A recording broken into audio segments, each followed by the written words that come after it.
Alrighty, I am talking with Kate Clifford Larson. She is author of The Assassin's Accomplice about Mary Surratt, and she's also written some books about Harriet Tubman. And today we're asking historians just one question. It's the 160th anniversary, obviously, of the year 1865. And so there's a lot of activities that Illinois was involved in 1865 that we were directly had a finger in the pie there. One is the 13th Amendment was ratified in February, and Illinois was the first to ratify the 13th Amendment. Second was General Grant, who, Illinois likes to claim as a son, paroled the Army of Northern Virginia with Robert E. Lee, the surrender of Appomattox. And then, of course, was the assassination of Abraham Lincoln, probably our most famous Illinois resident. So, with the ability to kind of look back 160 years later, which of those three major events in 1865 would you maybe pick as the most long term, having the biggest effects long term, and probably what has probably had the biggest effect short term, but then with hindsight 2020 you can now look back and say, oh, this probably did have the greatest effect long term and that we're still grappling with today. Well, for me, that's an easy decision because I think that Mhm, the passage of the 13th Amendment was globally significant, not only just for this country, but globally. mhm, And mhm, it clearly it rectified a wrong and it ended slavery in this country. But the powerful resistance to that happening, even after the Civil War had been fought and we were, on the verge of it ending and moving forward, mhm, the implications of that one act, that one um, amendment really changed the world in many, many positive ways, clearly mhm, liberating millions of people of color, and recognizing their humanity and their yet to be acknowledged, but it did mhm, acknowledge that they were um, human beings and people of this country. mhm, And it has been a struggle since that day, clearly, for some Americans who continue to deny that reality. But it was the first step in reimagining this nation and making it become really the greatest country in the world because we stood up and followed what England had done. It had been, ended slavery. It took us a long mhm, time to navigate a way through it, and there was a lot of resistance, but it still created a stronger nation. And the contributions of people of color and their allies before, during, and after the Civil War still live on this landscape, still live in society today. So I don't know how anyone could come up with another answer except mhm. that one. Personally, yeah, it's just incredible. It's incredible. Yeah, and it seems kind of almost timely that you mentioned the 13th Amendment being the one that has the biggest impact because, that without the 13th Amendment, we wouldn't have the 14th Amendment, and that's so much in the news right now Right. is the birthright citizenship. And so, it really does go back to then if we wouldn't have the 14th Amendment without the 13th Amendment. Right. And then we wouldn't have the 15th Amendment, Hmm. which actually excluded women. So it started a whole new, um, renewed fight for the rights of women of all colors, Hmm. and to get their rights. And that brings us into the 20th century and the battles over who is a citizen and and what do those rights convey to each person living in this country, citizen or not. And yeah, here we are, another 100 years after the passage of the 19th Amendment, giving women the right to vote, and we're still battling these issues. And Mhm. um, many of us are surprised, but I guess we shouldn't be so surprised. But fight on, we do. Mhm. Do you think that the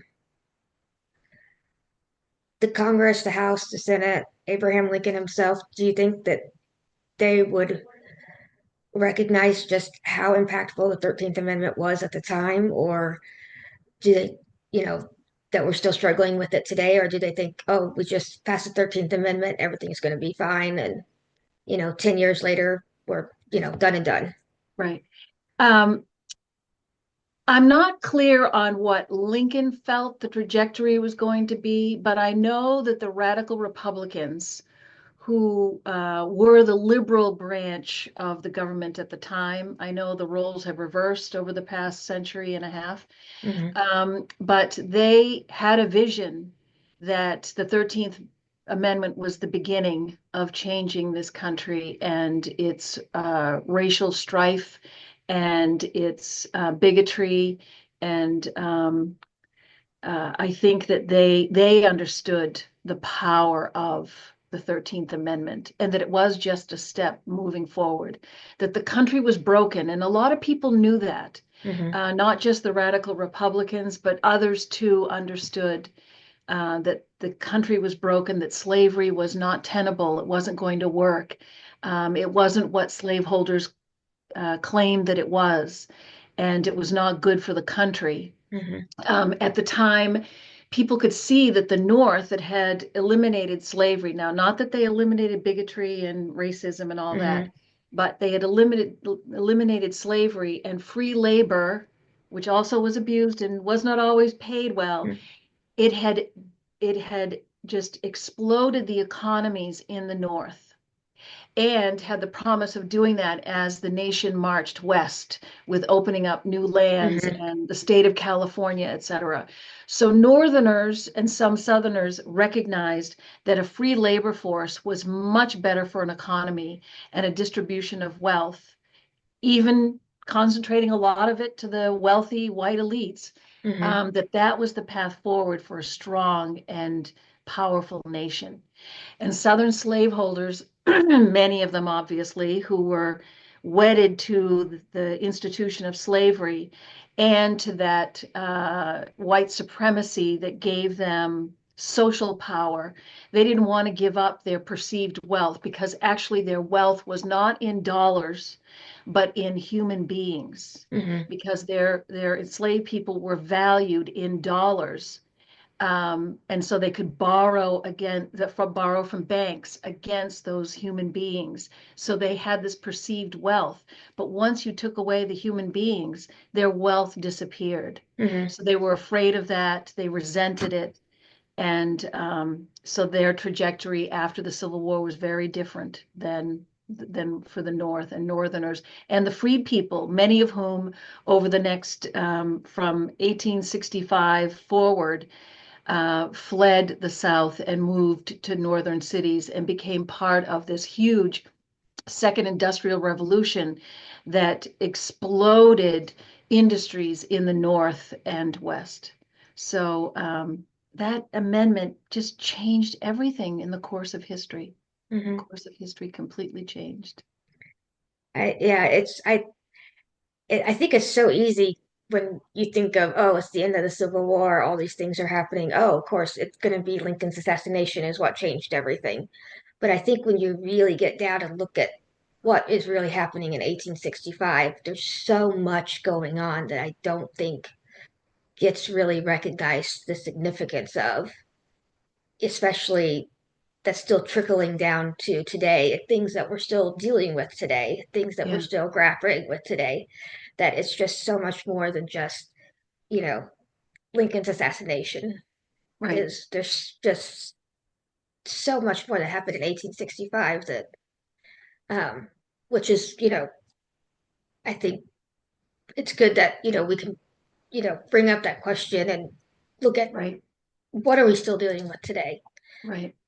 And you're so right to really think about that because you think of history books like in K through 12 and even in college, the textbooks. There's the first half of the country, the years of the country, the building of the nation, then the Civil War comes, and those first volumes end with Lincoln's assassination. And then the next volume jumps through very quickly Reconstruction and then on to whatever. Um, there's very little conversation about the 13th Amendment. And I'm just so pleased that this is part of your passion to interview historians and ask this question because it is really important. As we come upon in the next year, the 250th, America 250.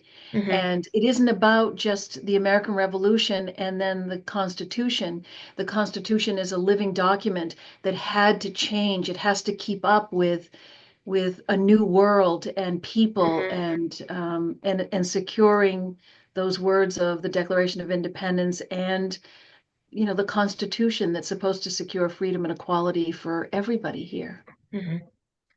Awesome. Alrighty. Well, thank you so much for talking to me about this. Well, And thank you for asking. yeah, I think I'm so delighted to be able to talk to you about this. So thank Thank you you. so much. Thank you. Good luck. Thanks.